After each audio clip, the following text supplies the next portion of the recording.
Hello everyone, आज हम start कर रहे हैं क्लास 10th का एक मोस्ट इंपोर्टेंट चैप्टर जो है हेरिडिटी एंड इवोल्यूशन। बिल्कुल बेसिक से चलने वाले हैं और सारे इंपोर्टेंट टर्म्स को कवर करेंगे और साथ ही साथ इंपोर्टेंट क्वेश्चन को भी प्रैक्टिस करेंगे। आज की वीडियो में हम जानेंगे इंपोर्टेंट डेफिनेशन और आने वाली वीडियो में हम इंपोर्टेंट टर्म्स को कवर करेंगे। ठीक है, बिल्कुल बारीकी से करने वाले हैं। तो चलिए स्टार्ट करते हैं। आज की टर्म हेरिडिटी क्या होता है। तो भाई हेरिडिटी क्या है? तो हम हेरिडिटी को समझ सकते हैं the transfer of characters from parents to their progeny, और हम कह सकते हैं ऑफस्प्रिंग्स। क्या बोला मैंने? कैरेक्टर्स ट्रांसफर हो रहे हैं कहां से? पेरेंट्स से उनकी प्रोजेनी के अंदर। प्रोजेनी मतलब बच्चों के अंदर। कैरेक्टर मम्मी पापा से बच्चों में जाना, पेरेंट्स से बच्चों में कैरेक्टर का जाना। अब ये कैरेक्टर्स क्या हैं? जैसे hair colour, skin colour, height, ये सारे क्या हैं? कैरेक्टर्स हैं। इन कैरेक्टर्स का ट्रांसफर ही क्या कहलाता है? इन कैरेक्टर्स का ट्रांसफर कहलाता है हेरिडिटी। क्या कहलाता है? हेरिडिटी। हेरिडिटी क्या है? The transfer of character from parent to their offspring और प्रोजेनी इज कॉल्ड हेरिडिटी। एक टर्म्स है जिसे बोलते हैं इनहेरिटेंस। अब ये इनहेरिटेंस क्या है? इनहेरिटेंस क्या है? जिस प्रोसेस की हेल्प से कैरेक्टर्स ट्रांसफर होते हैं पेरेंट टू प्रोजेनी, इस प्रोसेस को बोलते हैं इनहेरिटेंस। क्या बोलेंगे इसे? The process by which characters transfer from parents to their progeny. अब आपको समझ में आ चुका होगा कि प्रोजेनी क्या है। पेरेंट्स मतलब मम्मी पापा से कैरेक्टर्स कहां जा रहे हैं? प्रोजेनी के अंदर, बच्चों के अंदर कैरेक्टर का ट्रांसफर होना क्या कहलाता है? हेरिडिटी। इनहेरिटेंस क्या है? कि जिस प्रोसेस की हेल्प से कैरेक्टर्स ट्रांसफर हो रहे हैं उसे बोलते हैं इनहेरिटेंस। एक टर्म और है जो समझना है आपको कि वेरिएशन क्या होता है। भाई वेरिएशन क्या है? वेरिएशन का मतलब होता है कि कैरेक्टर्स ट्रांसफर होने के बाद भी जो ऑफस्प्रिंग यानी प्रोजेनी है वो अपने पेरेंट का एग्जैक्ट कॉपी नहीं होता, हूबहू नहीं होता। मतलब कहने का मतलब ये है कि जो बच्चे हैं वो अपने मम्मी पापा के एग्जैक्ट कॉपी नहीं है, जेरोक्स कॉपी नहीं है, हूबहू नहीं है। इसे बोलते हैं वेरिएशन।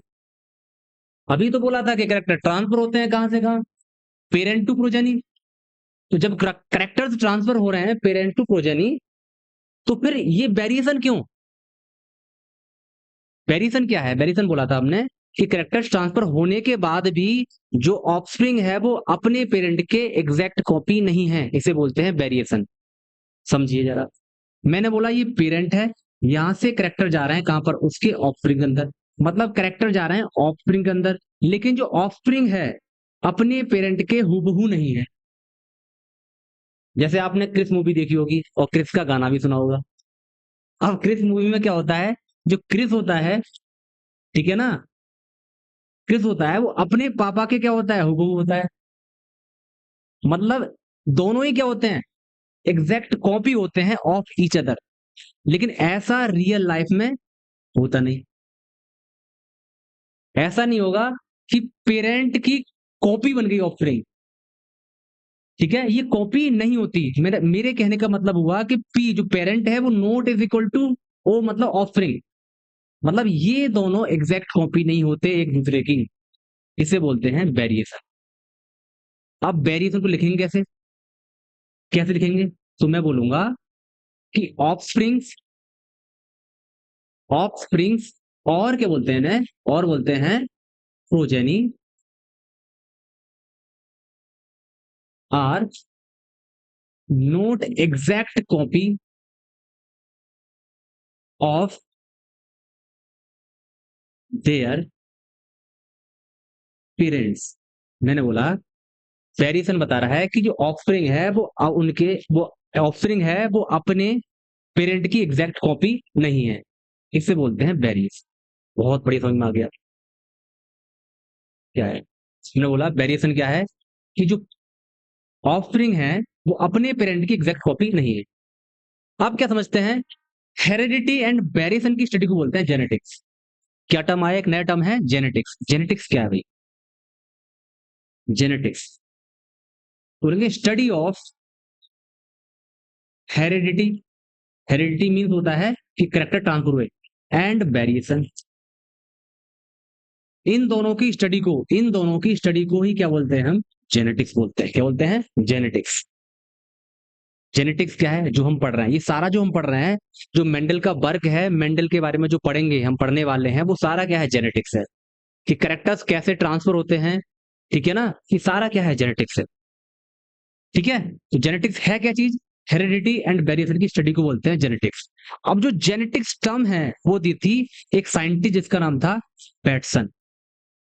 जेनेटिक्स टर्म को किसने दिया था, जो टर्म है वो टर्म किसने दी थी, ये टर्म किसने दी थी, वो दी थी वैटसन ने। एंड फादर ऑफ जेनेटिक्स कौन है, मैं बोलूंगा कि फादर ऑफ जेनेटिक्स कौन है। क्वेश्चन पूछा जाएगा who is the father of genetics, तो आप बोलेंगे कौन है, ग्रेगर जॉन मेंडल, या हम लिख सकते हैं जी जे मेंडल। ठीक है, और आज का जो टॉपिक है, जो चैप्टर हम पढ़ रहे हैं, वो इनके ऊपर ही है। इनका वर्क पढ़ने वाले हैं आगे, कि मेंडल ने किस प्लांट पर एक्सपेरिमेंट किया था, उसका साइंटिफिक नेम क्या था, कैरेक्टर कौन से लिए थे, जिस प्लांट पर जो अब जो एक्सपेरिमेंट किया था, जिस प्लांट पर एक्सपेरिमेंट किया था उसे ही क्यों चूज किया, ये सारी चीज हम नेक्स्ट वीडियो में करने वाले हैं। ठीक है, तो हमने समझ लिया है कि इनहेरिटेंस क्या होता है, वेरिएशन क्या होता है, जेनेटिक्स क्या होता है, ये बात समझ में आ गई।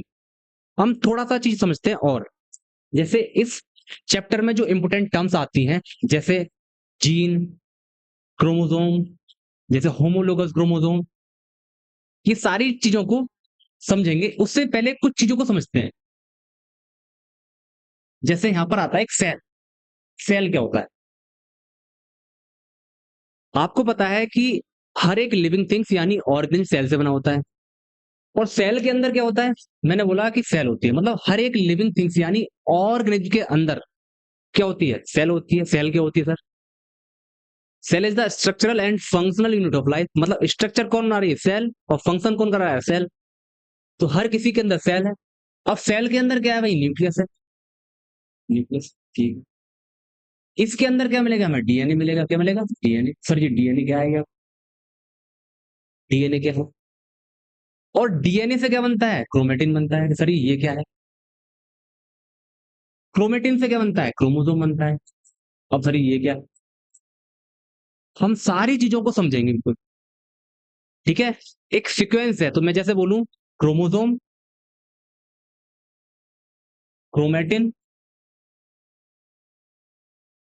ठीक है, और बोलूं यहां पर डीएनए, और बोलूं जीन, और बोलूं अलील, तो हम सारी चीजों को कवर करने वाले हैं। तो पहले समझ लेते हैं कि भाई डीएनए क्या है।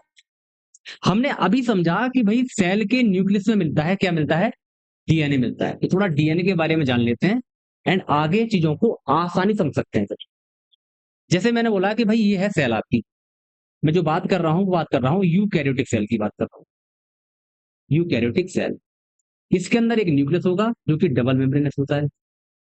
इसके अंदर क्या है, डीएनए। क्या है, डीएनए। अब देखो सेल क्या है, एक माइक्रोस्कोपिक होती है। क्या होती है, माइक्रोस्कोपिक होती है। इसका मतलब क्या है कि सेल बहुत ही छोटी होती है। आपको इतना पता है। अब सेल छोटी है, सेल का न्यूक्लियस भी क्या होगा, बहुत छोटा होगा। अब इसके अंदर मुझे डीएनए डालना है। क्या डालना है, डीएनए डालना है। तो पहले डीएनए समझ लो। डीएनए क्या है भाई, जो डीएनए है इसकी जो फुल फॉर्म है वो है डीऑक्सी राइबोस न्यूक्लिक एसिड। मतलब जो डीएनए है वो एक एसिड है। बहुत बढ़िया। इसे हम जेनेटिक मटेरियल बोलते हैं। क्या बोलते हैं, जेनेटिक मटेरियल बोलते हैं। भाई क्यों बोलते हैं? क्योंकि यही तो जेनेटिक इंफॉर्मेशन को ट्रांसफर करता है। ठीक है, ये हो गया। ये पॉलीमर होता है, क्या होता है? पॉलीमर है। क्या है? Polymer of nucleotide. क्या है? न्यूक्लियोटाइड्स। बहुत सारे न्यूक्लियोटाइड होते हैं। अच्छा, पॉलीमर क्या होता है? जब कोई छोटी चीज बार बार रिपीट होकर एक बड़ा स्ट्रक्चर बनाती है, उसे बोलते हैं पॉलीमर बोलते हैं। ठीक है, तो डीएनए पॉलीमर है, यानी पॉली न्यूक्लियोटाइड है। डीएनए क्या है? पॉली न्यूक्लियोटाइड है। डीएनए एसिडिक है, और इसे हम जेनेटिक मटेरियल भी कहते हैं। जो भी जेनेटिक इंफॉर्मेशन होती है वो डीएनए के अंदर होती है। ठीक है ना? आपके नाक की पोजीशन, आपके कान की पोजीशन, आपके बाल का कलर, आपकी हाइट, सारी इंफॉर्मेशन कहाँ होंगी? डीएनए के अंदर। ठीक है भाई, समझ में आ गई। अब डीएनए की जो लेंथ होती है, लेंथ ऑफ डीएनए होती है, वो बेटा होती है 2.2 मीटर होती है। अब इतने लंबे डीएनए को आपको कहाँ डालना है? सेल के अंदर डालना है, और सेल के न्यूक्लियस के अंदर डालना है। मतलब इस सेल भी इतनी छोटी है, और 2.2 मीटर लंबा क्या है? डीएनए। और उसके न्यूक्लियस में आपको डीएनए डालना है। तो इसे बोलते हैं पैकेजिंग ऑफ डीएनए। क्या बोलते हैं? उसे बोलते हैं पैकेजिंग ऑफ डीएनए। अब डीएनए को हम क्या करते हैं? पैक करते हैं। क्या करते हैं? पैक करते हैं। अब इतना बड़ा डीएनए तो आ नहीं सकता, तो हम इसे लपेटेंगे। क्या करेंगे? लपेटेंगे। जैसे सपोज करो कि हम कभी ट्रेवल करते हैं, तो लैपटॉप लेके जा रहे हैं, या फिर लैपटॉप का चार्जर। और लैपटॉप का जो चार्जर होता है इतना बड़ा होता है, इतना हैवी होता है, कि हम ऐसे डाल लेंगे तो सारी जगह तो बैग की वही ऑक्यूपाई कर लेगा। तो हम क्या करते हैं कि लैपटॉप के अडेप्टर, जो चार्जर का, लैपटॉप का चार्जर होता है, उसके अडेप्टर के ऊपर जो केबल होती है उसे रैप कर लेते हैं, ताकि वो स्पेस को कम ऑक्यूपाई करे। क्या बोला मैंने? अब जो चार्जर को लपेट के रखते हैं ना, ताकि वो जगह कम घेरे, तो उसी तरीके से हम क्या करते हैं? डीएनए को, एक प्रोटीन होती है जिसे बोलते हैं हिस्टोन, उसके ऊपर क्या करते हैं? उस डीएनए को इस तरह से लपेट लेते हैं। लपेट ले लपेट लेंगे, और इसे कंडेंस कर देंगे।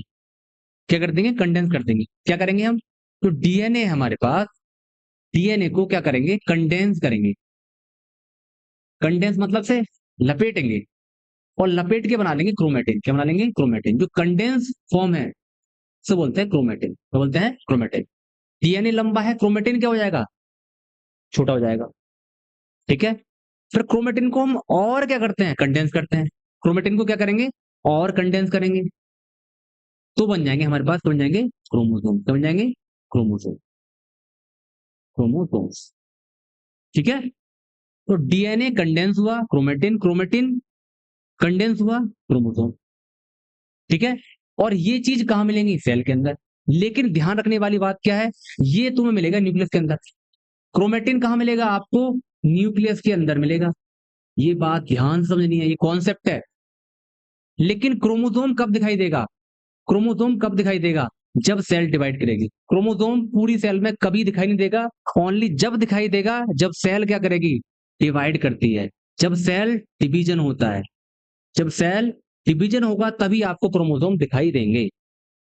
ये बात समझ में आई या नहीं आई? मैंने बात करी थी डीएनए के बारे में। मैंने बात करी थी डीएनए के बारे में। मैंने बोला कि डीएनए है डीऑक्सीराइबोज न्यूक्लिक एसिड, से जेनेटिक मटेरियल बोलते हैं। इसकी लेंथ 2.2 मीटर होती है। इसे हमें क्या करना पड़ेगा? पैक करना पड़ेगा। किसके अंदर पैक करना पड़ेगा? इस न्यूक्लियस के अंदर। मुझे इस डीएनए को पैक करना पड़ेगा इस न्यूक्लियस के अंदर। तो मुझे इस डीएनए को, लंबे डीएनए को कंडेंस करना पड़ेगा। इसका क्रोमेटिन बना दूंगा। अब ये क्रोमेटिन इस न्यूक्लियस के अंदर आ जाएगा।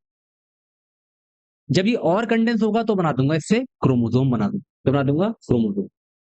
ठीक है, ये समझ में आ गया इतना? क्रोमोसोम बना दिया। अब क्रोमोसोम हम आगे जो पढ़ेंगे कि क्रोमोसोम क्या है। ठीक है, क्रोमोसोम कितने टाइप के होते हैं, समझ में आ गया? अब आपने देख लिया कि डीएनए कंडेंस हुआ क्रोमेटिन, क्रोमेटिन कंडेंस हुआ क्रोमोसोम। ठीक है, अब एक चीज ध्यान समझना है। अब एक चीज यहां पर थोड़ा समझना है कि क्या है। क्या समझा? जैसे हमने बोला अभी कि डीएनए कंडेंस होकर बना रहा है क्रोमेटिन, और क्रोमेटिन बना रहा है क्रोमोसोम। तो मैंने बोला डीएनए से बना क्रोमेटिन, और क्रोमेटिन से बना क्रोमोसोम। क्रोमोसोम। अब मैंने डीएनए के अंदर इंफॉर्मेशन होती है, तो वो इंफॉर्मेशन किसके अंदर है? क्रोमेटिन के फॉर्म में है। और वही इंफॉर्मेशन किसके अंदर है? क्रोमोसोम के अंदर। अगर किसी के अंदर किसी से किसी में क्रोमोसोम ट्रांसफर होते हैं तो क्रोमेटिन ट्रांसफर हो रहा है और डीएनए भी ट्रांसफर होता है। और अभी हम एक टर्म को डिस्कस करेंगे, बाकी टर्म्स को नेक्स्ट वीडियो में करेंगे डिस्कस, जो कि है जीन। सपोज करो आपका ये क्या डीएनए, क्या है? डीएनए। अब डीएनए में से इस तरह के पार्ट होते हैं, इस तरह के पार्ट है। तो मैंने बोला डीएनए है, डीऑक्सीराइबोस न्यूक्लिक एसिड।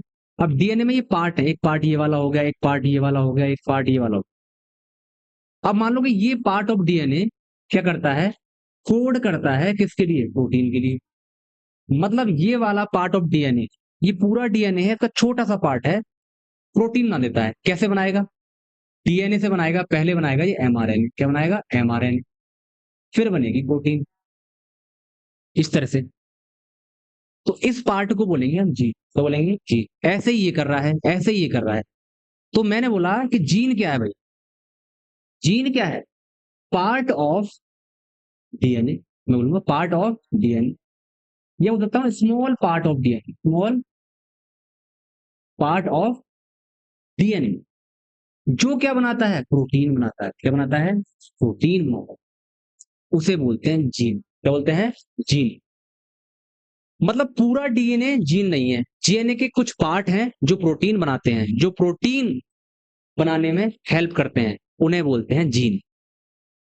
और जीन क्या होता है? किसी भी कैरेक्टर के लिए रेस्पॉन्सिबल होता है। जैसे हमारी पूरी जो बॉडी है वो प्रोटीन से बनी हुई है, ठीक है? प्रोटीन किसी कैरेक्टर को क्या करता है? कैरेक्टर को रेगुलेट करता है। अब जब प्रोटीन नहीं बनेगी तो कैरेक्टर रेगुलेट नहीं होगा। अब प्रोटीन किससे बनी है? जीन से। तो जीन नहीं तो प्रोटीन नहीं, प्रोटीन नहीं तो कैरेक्टर नहीं। तो कह सकते हैं कि जो कैरेक्टर है वो जीन पर क्या है? कंट्रोल है। जीन से क्या हो रहा है? कंट्रोल हो रहा है। वो जीन नहीं होगी तो वो प्रोटीन नहीं बनेगी, वो प्रोटीन नहीं बनेगी तो वो कैरेक्टर भी कंट्रोल नहीं होगा। सपोज करो कि प्लांट हाइट है, तो प्लांट हाइट की प्लांट के अंदर एक जीन होगी, मतलब डीएनए में एक पार्ट होगा। मानो ये प्लांट का डीएनए है, उसमें एक पार्ट होगा, ठीक है ना? वो उस प्रोटीन को बना रहा होगा। वो प्रोटीन क्या कर रही होगी? प्लांट की हाइट को रेगुलेट कर रही होगी, कंट्रोल कर रही होगी। सपोज करो कि वो जीन ही नहीं है तो प्रोटीन नहीं बनेगी, प्रोटीन नहीं बनेगी तो प्लांट की हाइट भी कंट्रोल नहीं हो पाएगी। ऐसे ही मान लो किसी की आईज का कलर है, आईज की पोजीशन है या आपकी ईयर की पोजीशन है, उसकी क्या बनेगी? उसकी एक जीन होगी, उसकी एक प्रोटीन बनाएगी वो जीन। तो जब वो प्रोटीन बनेगी तो उससे वो चीज को कंट्रोल किया जाएगा। हमने समझा कि जीन क्या है? जीन है पार्ट ऑफ डीएनए जो प्रोटीन बना दे, और प्रोटीन हमारी बॉडी के लिए जरूरी है, ऑर्गन्स की फंक्शनिंग के लिए और ऑर्गन्स की पोजीशनिंग के लिए क्या है? जरूरी है, ठीक है ना? तो जीन क्या है? स्मॉल पार्ट ऑफ डीएनए या सेगमेंट ऑफ डीएनए जो किसी प्रोटीन को बनाते हैं, उसे बोलते हैं जीन। साथ ही साथ हमने ये समझ लिया कि जीन किसी कैरेक्टर को क्या करता है? कंट्रोल करता है। समझ में आ गया? पूरी वीडियो को ध्यान से दोबारा देखना है, अगर समझ में नहीं आया है, अगर कुछ और समझ में नहीं आया है तो कमेंट करना है, ठीक है? और जो नेक्स्ट टर्म है, क्रोमोसोम क्या होता है, क्रोमोसोम कितने टाइप के होते हैं, होमोलोगस क्या होता है, हेट्रोलोगस क्या होता है, होमोजाइगस क्या होता है, हेट्रोजाइगस क्या होता है, अलील क्या होती हैं, ये सारी टर्म्स को हम नेक्स्ट वीडियो में कवर करने वाले हैं। Thank you.